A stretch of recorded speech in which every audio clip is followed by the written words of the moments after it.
আসসালামু আলাইকুম। উপস্থিত আরো একটি ক্লাসে আজকের ক্লাসটা হবে নবম দশম শ্রেণীর সাধারণ গণিত। বিষয়টা থাকবে হলো 14.1। আমরা অনুপাত সমানুপাত এবং সাদৃশ্যতা নিয়ে আমরা কি করব, আজকের একটা জ্যামিতি প্রমাণ উপস্থাপন করব। আশা করি সবাই সাথে থাকবা এবং সুন্দরভাবে ক্লাসটা উপভোগ করবা। দেখো, আমি বোর্ডে একটা রাশি তোমাদের জন্য আগেই লিখে রেখেছি। সেটা হলো কি, এবিসি ত্রিভুজের এডি ও ডিই মধ্যমাদ্বয় পরস্পর যে বিন্দুতে কি করছে, ছেদ করছে। তাহলে এবি এবং এডি এবং ডিই মধ্যমাদ্বয় পরস্পর জি বিন্দুতে কি করছে, ছেদ করছে। আমি একটা ত্রিভুজ আঁকাবো। দেখো, এই একটা ত্রিভুজ, এই ত্রিভুজটা কি হবে, এ বি এবং সি। এবিসি একটা ত্রিভুজ নিলাম।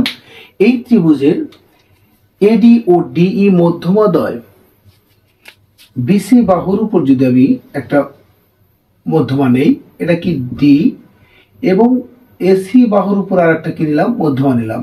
এটা হলো কি দেওয়া হচ্ছে ই। আমরা এই তিনটা বাহুর যে কোনো দুইটা বাহুর উপর আমরা কিন্তু মধ্যমাটা নিতে পারি। আমি বিসি বাহুর উপর এবং এসি বাহুর উপর দুটা কি করলাম, মধ্যমা তৈরি করলাম। এবং এই মধ্যমাদ্বয় পরস্পর জি বিন্দুতে কি করছে, ছেদ করছে। এরপরে দেখো, জি বিন্দুর মধ্যমা দিয়ে অঙ্কিত ডিই সমান্তরাল, অঙ্কিত ডিই সমান্তরাল আমি ডিই যোগ করলাম। ডিই কি করা হলো, যোগ করা হলো। যে অঙ্কিত ডিই এর সমান্তরাল রেখাংশ এসি কে এফ বিন্দুতে কি করে, ছেদ করে।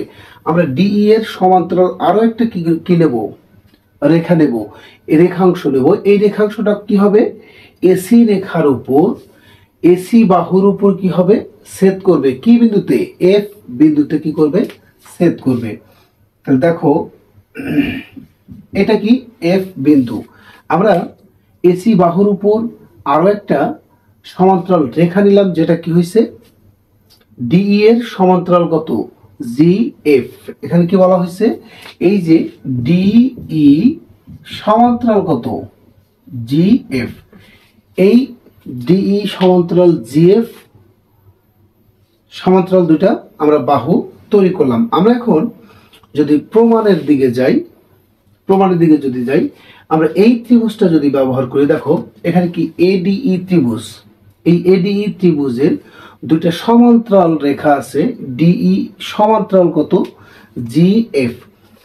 এবং আমরা জানি একটা ত্রিভুজের ভিতরে যখন দুটা সমান্তরাল রেখা থাকে, তখন আমরা তাকে কি বলতে পারি, ত্রিভুজের যে কোনো বাহুর সমান্তরাল সরল রেখা ওই ত্রিভুজের অপর বাহুদ্বয়কে সমান অনুপাতে কি করবে, বিভক্ত করবে।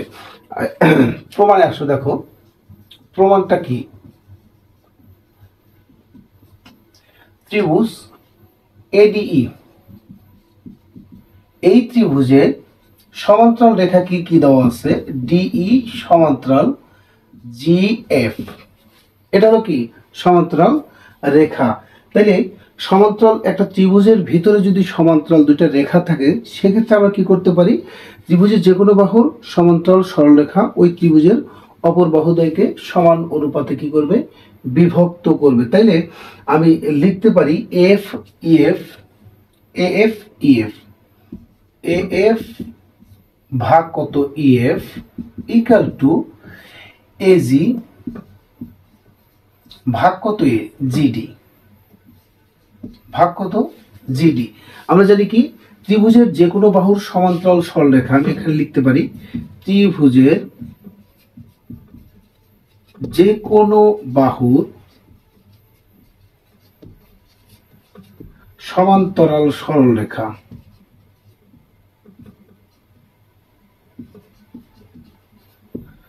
সরল রেখা ওই ত্রিভুজের অপর বাহুদ্বয়কে সমান অনুপাতে বিভক্ত করে। সমান অনুপাতে কি করে? বিভক্ত করে। দেখো আমরা সমান্তরাল সরলরেখা পাইছি এবং দুইটা অনুপাতকে দুইটা বাহুকে আমরা কি করছি? সমান অনুপাতে কি করছি? বিভক্ত করছি। এখন এটাকে যদি আমি যোজন করি, দেখো শুধুমাত্র কি উভয় পক্ষে যোজন করব। A F plus EF EF equal to AG plus কত? জিডি ভাগ কত? জিডি। তাহলে A F plus EF, F plus EF সমান কত? এই লেখা যায় এই EF equal to AG plus GD, AG plus কত? জিডি সমান কত? এডি। আমরা এডি লিখতে পারি, এডি অবশ্যই লিখতে পারি।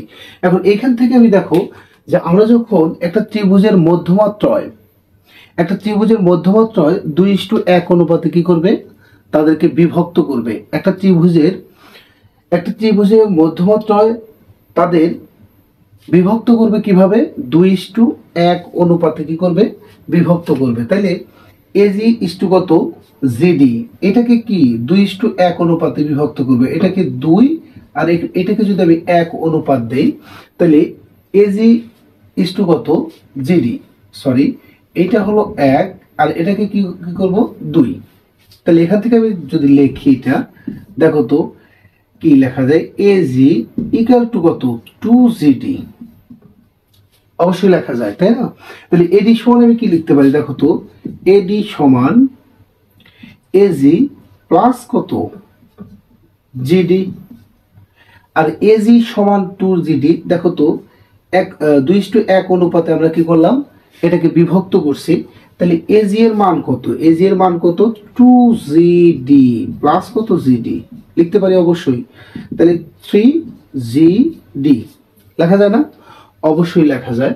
আমরা এখান থেকে দেখো তো এই ভাগ EF equal to eddy equal to কত? 2জিডি। তাহলে 3জিডি এডি ইকুয়াল টু জিডি। এই জিডি জিডি কি বাদ দাও, বাঁচলো এই প্লাস কত? EF equal to 3, equal to কত? 3। তাহলে এখান থেকে দেখো আমি পাবো কি? পাবো হলো